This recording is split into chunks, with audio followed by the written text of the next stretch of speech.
Hello, hello, and welcome to my desk. Well, I'm feeling so unlucky. I really was looking forward to Inktober because I got a whole project going on with coloring in tarot cards and then actually size them down, scan them out, and then produce my own deck eventually. It's going to be like a huge project. It's going to take more than just October month. There are like 21 cards in the major arcana, which is a part of a tarot card deck. And the goal I'm setting myself for Inktober is that if I could at least create 21 cards in October, I would be very content. But it's going to be tight because it takes me a long time to color in these pages here. And then I got sick. I caught the flu and I'm already so behind. But you know what? I want to give this video here on YouTube to kind of be a statement of I'm still in the game, you know, I'm still wanting to do Inktober. Even though I have like a huge setback of losing so far 4 days. And I think one of the worst thing about doing a challenge is if you get off in the beginning in the challenge on the wrong foot. And the wrong foot is like if you start off already being behind because of life, you know. So that's what's happened in my case. But lucky me, I did prep a lot for this project here. So if I have postponed the preparation part for the 1st of October, I actually don't think that I would have, you know, instigated starting it at all because I got sick. So this is going to be like a super short upload for me because I just basically want to put ink to a piece of paper so I, for myself, can testify that I have started. So I also feel that I need to come here on YouTube and explain why I have not been here since the beginning of the launch of Inktober, because I did upload the preparation video and then crickets, you know. But I've been sick for about a week.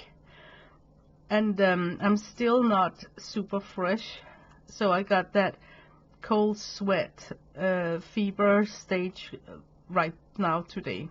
So that's why I know that I'm not gonna finish this is it called a coloring book page? I'm gonna finish this page spread on this video that you're watching right now. I'm just gonna start it up. Yeah, it feels good to start it off. There's something really demotivating coming on a challenge by not being able to start when you want to, and then suddenly days are clicking, you know, like if I don't do this today, I can see myself getting a week behind, and a week lost in a monthly challenge is like so much, you know. That's like 1/4 of the time. But this project here is not gonna be finished in October anyway, so I don't feel like a complete failure. So that's a good thing. I want to use my alcohol markers, and that is what kind of motivated me to participate in Inktober. So it's not so much about following prompts or having a lot of pen aspiration of using a lot of pen work or something. It's just based on the alcohol markers. And it is so tempting to want to grab other things on top of this, like colored pencils and whatnot. But I also want to remember that I need to scale down this page here to be the size of a card. So it helps me in this process of getting to know my alcohol markers that at least I am scaling down this page, so it takes the frustration away from not being good at blending, because you're probably not gonna tell how bad my blending is when the whole page is scaled down and printed out.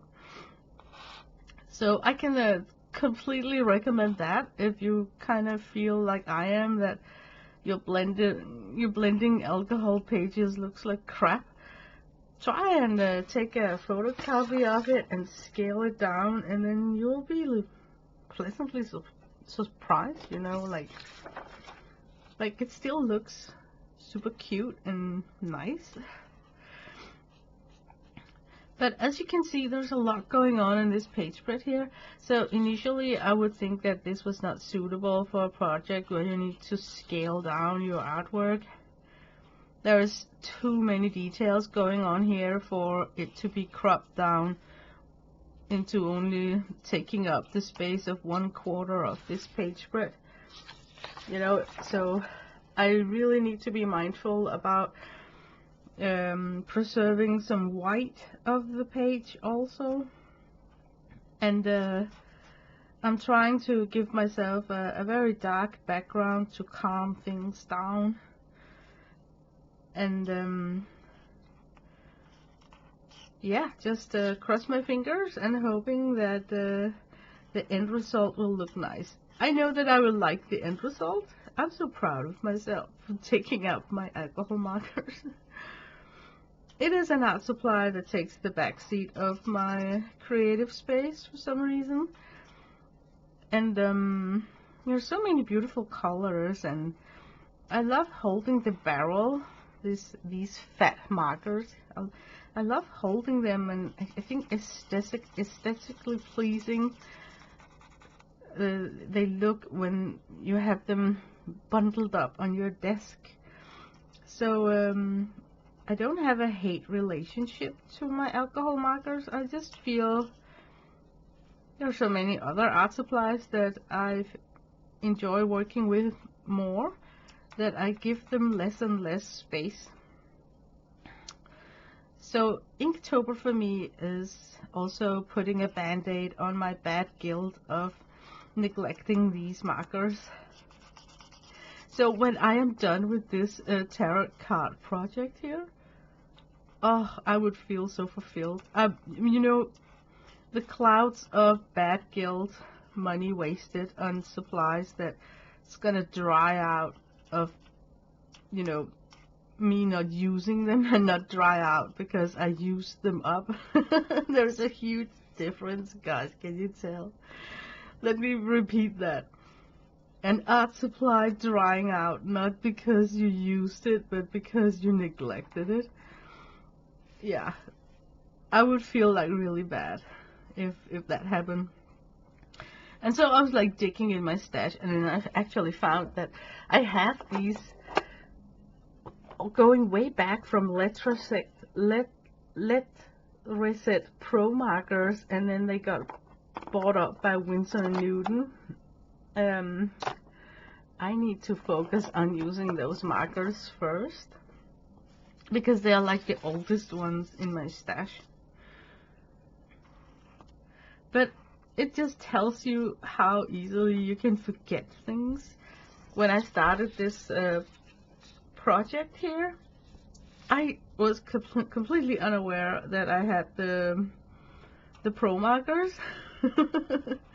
So they were already like out of mind, out of sight, out of mind.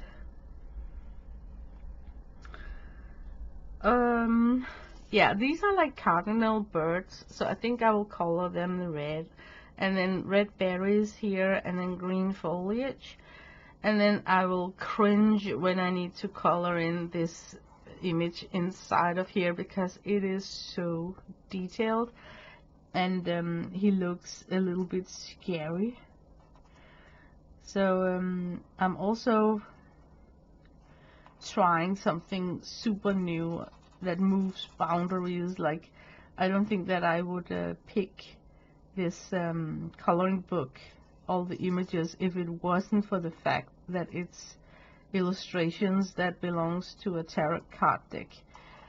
So I also kind of feel that I'm forcing myself to color in some images that I probably would have avoided if it wasn't for the Inktober.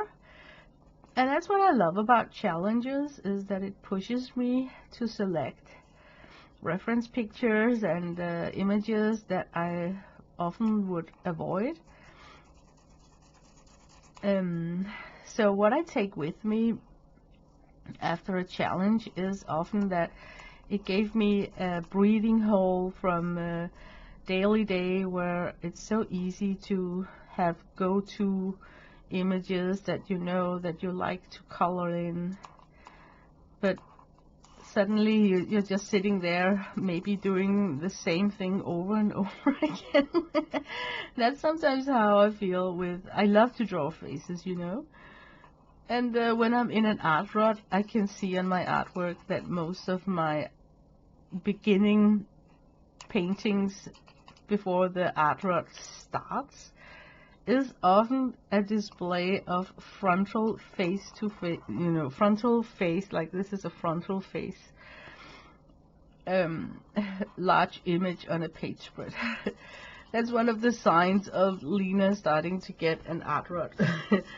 Starting to just sort of draw the same image over and over again. I don't know. I just like to draw faces.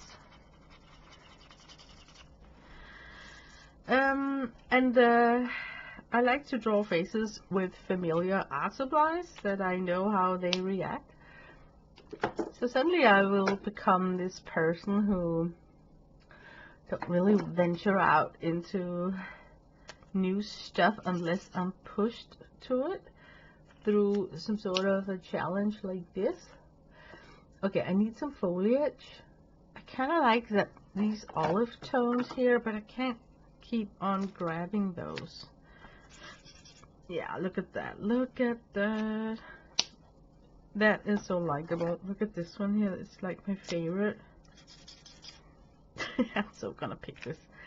Yeah, I got other green markers over here, but they're like, I don't like the way that they render in my copy machine either. I like this green here. So to make it easy for myself, I'm just gonna start coloring in all the leaves in one tone, because like I said, they're gonna be copied and scaled down, so I don't really find it necessary to sit and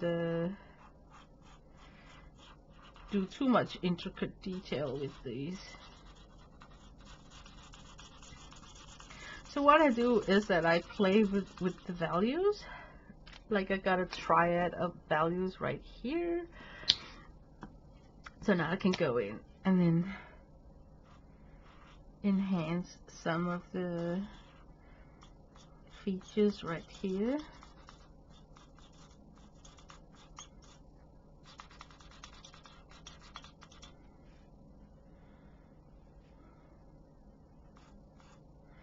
That's sort of how I like to use these markers.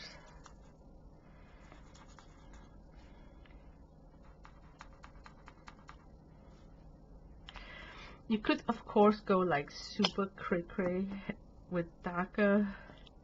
Let me try that just on this leaf here. And then each time I see this dark color, I'm thinking like, oh, will it render like black when I start copying it down? So there is constantly this fear of, did I pick too dark of a color? Oh, I almost dropped it. Did you see that?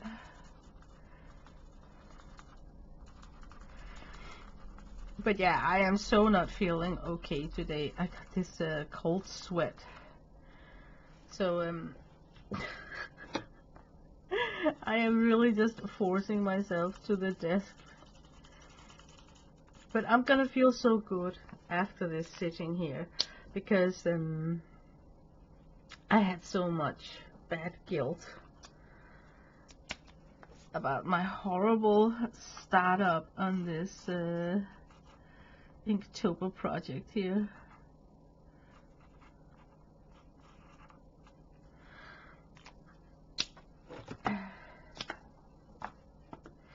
But yeah, as you can see, it takes a tremendous long time to sit and color in. I think you need to be like a coloring pencil person to understand how patient you need to get in your mind. Like, it's a very time-consuming activity for a person who's used to do a lot of big washes with watercolor, where you block in a lot of real estate in one brush. Here you have to sit really just silent almost and enjoy the coloring process in a different way. So I think maybe that's why I haven't really enjoyed a lot of coloring books, because I feel it's very time consuming, and I must be like a very impatient person. But when I do sit like I am right now and accept that this takes time, then it's actually not so bad. You know what I mean? Like, you just have to get past that place in your head where things needs to be done in a hurry. Like oh, I'm trying to put words on it. Like, your mindset has to be different if you're used to a different speed when you're working. I need to embrace to having to slow down, and then it just takes the time that it takes.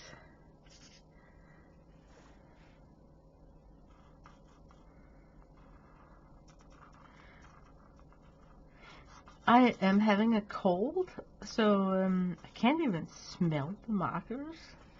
I don't even know if they have like an odor. Maybe that's a good thing. But it just hit me that I'm sitting here in this odorless atmosphere right here, and I kind of miss the smell of the alcohol marker, because it kind of belongs to the whole act of laying down ink, alcohol ink, that you kind of, your brain expects the smell of the ink. So that's kind of weird. Okay, I want to color in the branches. I think I want to start with a yellow ochre to begin with. You know, you can always go darker. I got no experience with alcohol markers, so what I take with me is that I like to start out light because I'm insecure, and then I can always go darker. But I see that some people like to start with their darkest value first, and then they work from there. You know, like they sort of need that dark value first, and then they can tackle the image better with the shading and everything. And I think my approach, where I'm coming in light and then go darker and darker, is just because I'm insecure. It's not, I might mix and change that up. Hopefully I will get more skilled throughout October, the more acquainted I get with my markers. Right now I got no idea what are my favorites in anything. So I hope that it's just like using any other art supplies, that when you work with it for a while, you kind of get favorites in your palette, and you get a bunch of markers where you know that, oh, these 3 step outs work super nice together in a shading situation. Right now I'm doing what most people shouldn't do. I look at the color of the cap, and no, it doesn't line up with what's coming out of the nib. You know, you can't really trust the color of the cap. So there's gonna be a lot of try and errors in this process, and I embrace it completely. That's actually one of the fun things that, you know, that's one of the victories I want to take with me when October is over. That I could look at some of my colors in illustrations thinking like, oh, look how far I came, you know, from not coloring with markers at all to be able to do an illustration that I like to look at afterwards.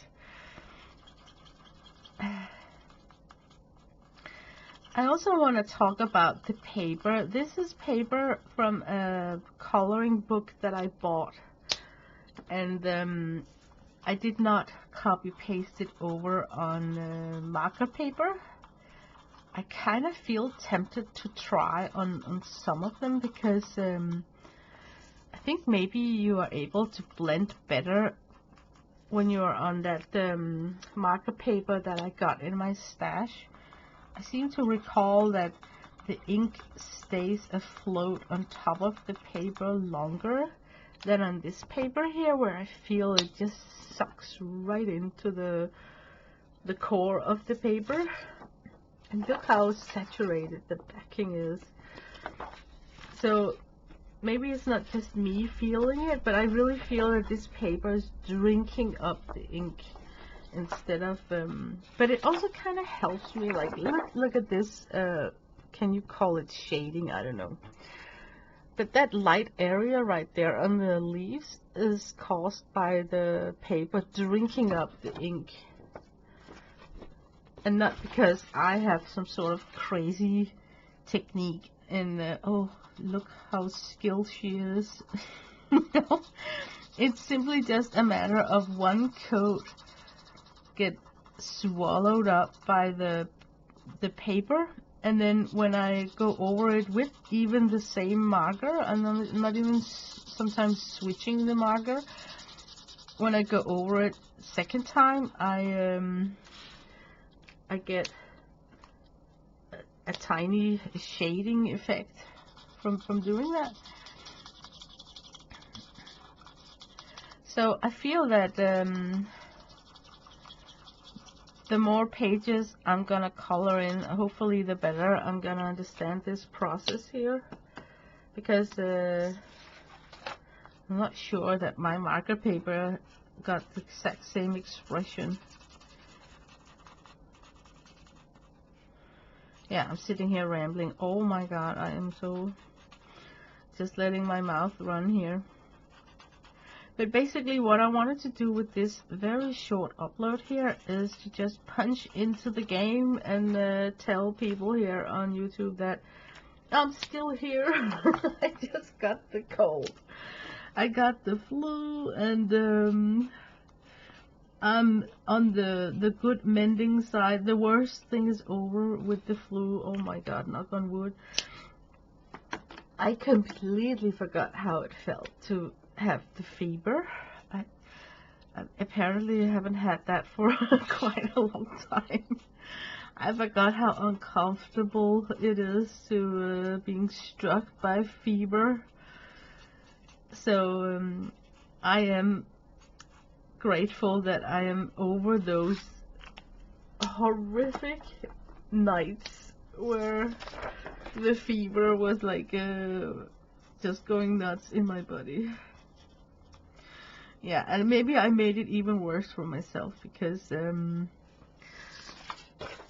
you know, back in the days there were like bleeding people when they were sick, and they were giving people cold bath to knock over the fever. But basically the body kind of needs that extra temperature to kill the virus, you know.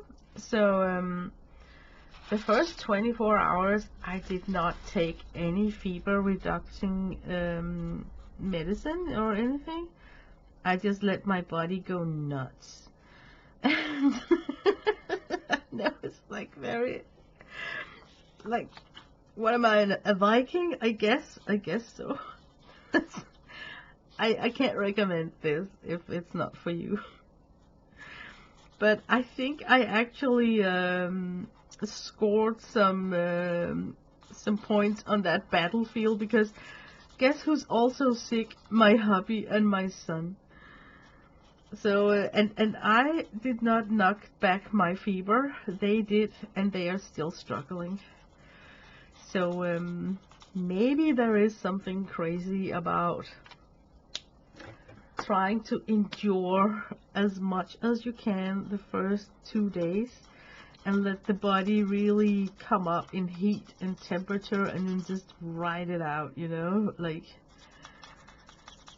So yeah, but the downside about being the one who recuperated fastest is that now they are having a slave.